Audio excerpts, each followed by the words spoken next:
Hello guys, this is Ranger Gamer 06. How's everyone doing today? If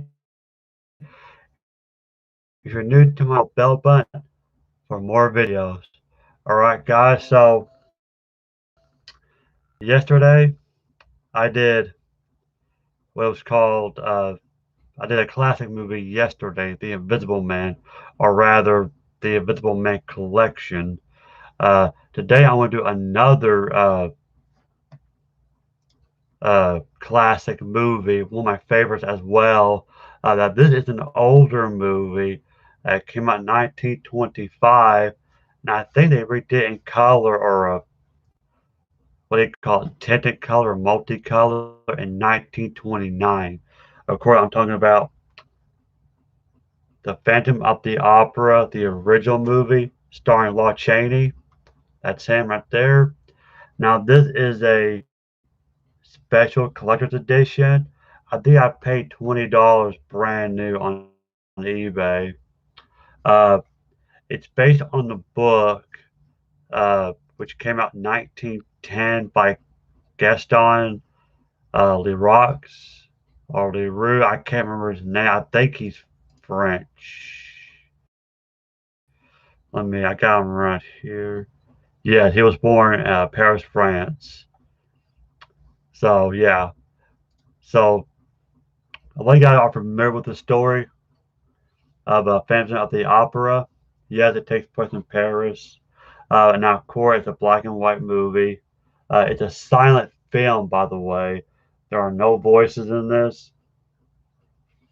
Uh, I'll read the back. It says, regarded by many as the first great horror film, and certainly the best of the silent era, the earliest version of The Phantom of the Opera stars Lon Chaney, the man of a thousand faces. Chaney is Eric, the horribly disfigured phantom who leads a menacing existence in the catacombs and dungeons beneath the Paris Opera. When Eric falls in love with the beautiful uh, prima donna Mary Philbin, he kidnaps her and holds her hostage in his lair, where he is destined to have a showdown with her fiance, Norman Carey, the secret police. When the movie was first released, it shocked audiences throughout the world, and many weak-hearted patrons fainted at the sight of Chaney's hideous makeup. The Phantom of the Opera is an awesome monument to the golden age of Hollywood and to its time. So it's 92 minutes. It's not rated. Technicolor presented by Carl. Scenario by Edward T. Lowe Jr. Adapted from Gaston Leroux's novel by Raymond Schrock and Elliot Clausen. Photographed by Virgil Miller, Charles Van Anger, and Milton Bridenbecker.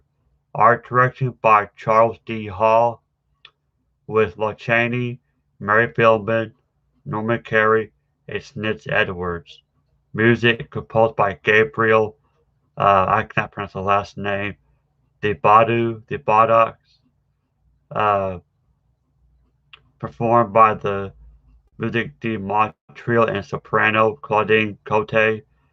Music produced by Francine Allaire. Soundtrack 1990. Produced for Laserdisc by David Shepard. And the chapter index is the main title, A Night at the Opera, A Note from the Phantom, The Walls Speak, Breaking Down the Chandelier, Blur into the Catacombs, The Unmasking, The Ball Masca. I think that's the ball scene. Kidnapped, Callers, An Offer for Life, Eric Flees with Christine. Special Collector's Edition features digital stereo or remastered to correct running speed.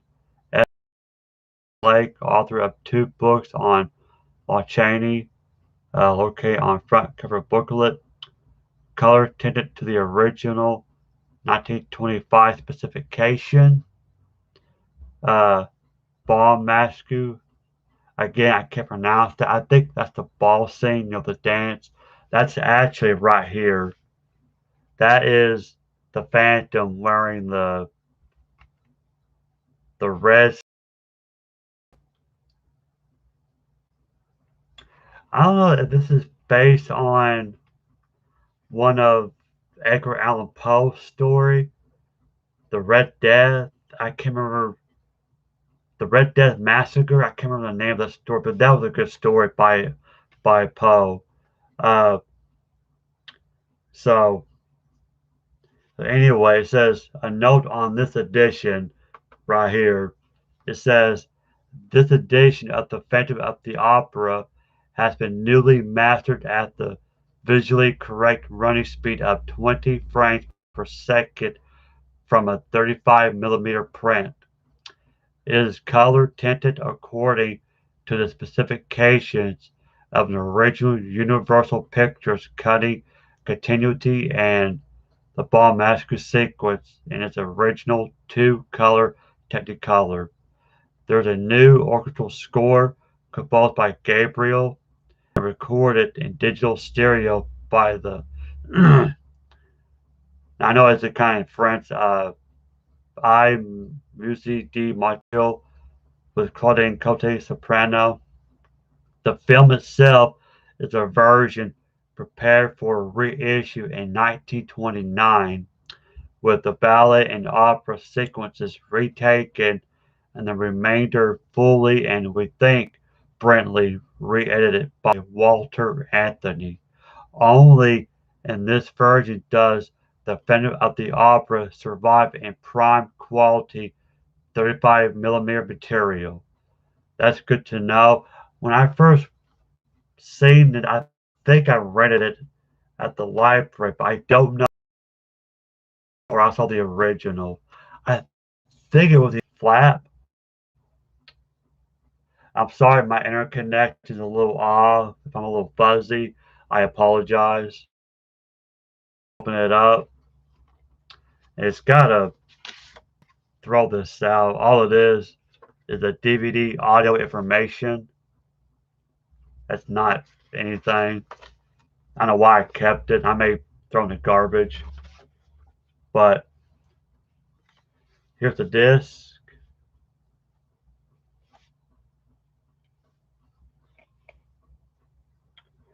Beautiful. I love the font. Uh, and this right here is very interesting. If you look, it's like a history of the film, kind of like the making of it. Uh, and there's more if you flip it like this. Uh, it says costume extras for the Max Ball sequence awaiting direction. Note the steps in the foreground of the picture, which indicates that the set was not very large in size. So I don't know if you can see the picture.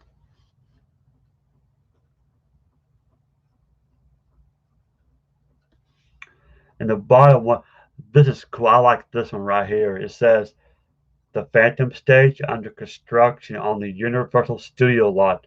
The stage still stands today, known as Stage 28.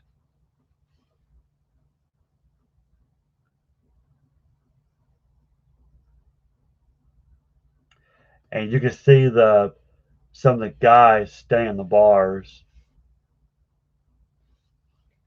That's very cool. If I ever go to LA, I want to visit this. That's really cool. And what's really cool is that it was Lon Chaney that wanted to do the film. Uh, I'm not gonna read the whole thing, but let's see here. It says Gaston, the author of the book, stated in his novel that the Phantom actually existed. It was not a fabrication of his imagination.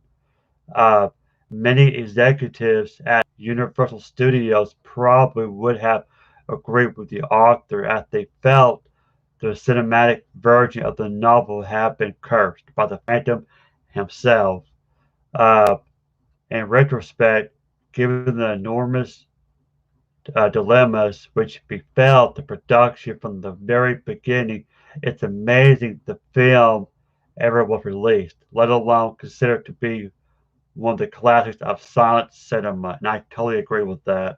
Um, okay, right here, I found this part interesting. It says it was Universal's desire to use the Phantom of the Opera after a successful follow-up to their 1923 mega hit, The Hunchback of Notre Dame. Again, that was Chaney as well. It had all the earmarks of a hit film, including lavish sets and costumes, a mystery love story, and Lon Chaney playing the leading role. Inter- Interestingly, it was Chaney's idea, not Universal's, to produce the film in the first place, as he had done with The Hunchback. Uh, Chaney optioned the film rights to Leroux's novel and had considered making the film himself. In the end, Chaney took the project to Universal, and it goes on. So I thought that was very interesting. And then it says, this is probably director Rupert Julian and Lon Chaney ever posed together for a picture during production.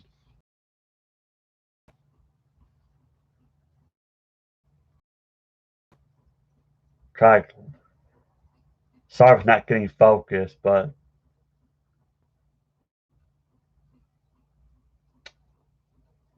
I was going to focus. Sorry, guys. But that right there, that's Rupert Julian. He directed the movie. And behind on the piano is Lon Chaney. There we go. The picture's better now. So yeah, that's them two together. And then you have Rupert Julian, seated, holding the megaphone, directs a sequence on the grand staircase set which was built on the Phantom stage. Note the set musicians survive the picture. And then you got Rupert Julian introduces uh, Universal's founder and president, Carl Laemmle. He's in the center to marry Philbin and Norman Carey, while Lon Chaney in the Red Death costume looks on. And that's these two pictures.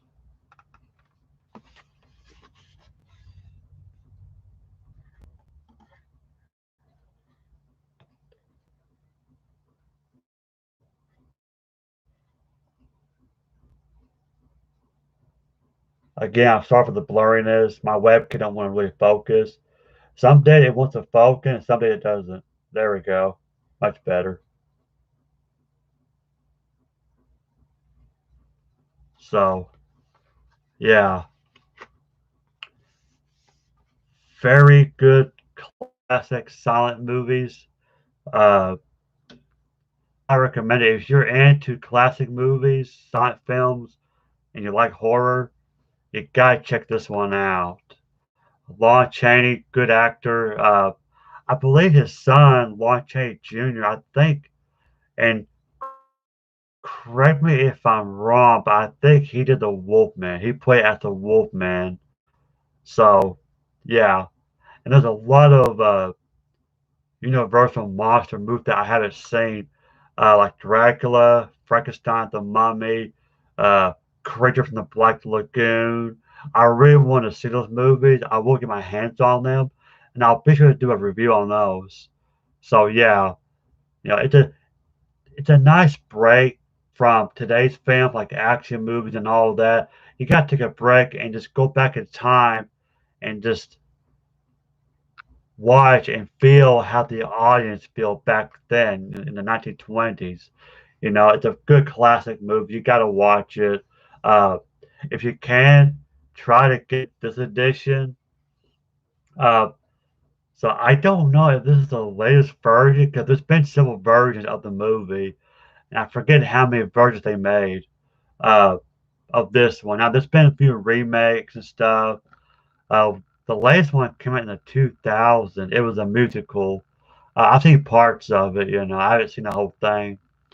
But yeah, take a break from today's films and revisit some classics along with The Visible Man, which I did yesterday. Be sure to check that one out if you haven't already.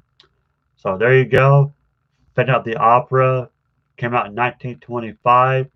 I hope you guys enjoyed this review. I love doing reviews for you guys. Again, now I'm trying to set up my Twitter account so we could do a poll. I want to start that next month, November, and let you guys decide because I don't think it's fair to you guys. You guys make my channel happen, so I'm thankful for that. So, guys, this is a Retro Gamer 06. Subscribe to my channel if you haven't already. Hit that like button for more videos, and I'll see you guys later. Have a great week, or great weekend, I should say. All right, guys. Peace. Bye.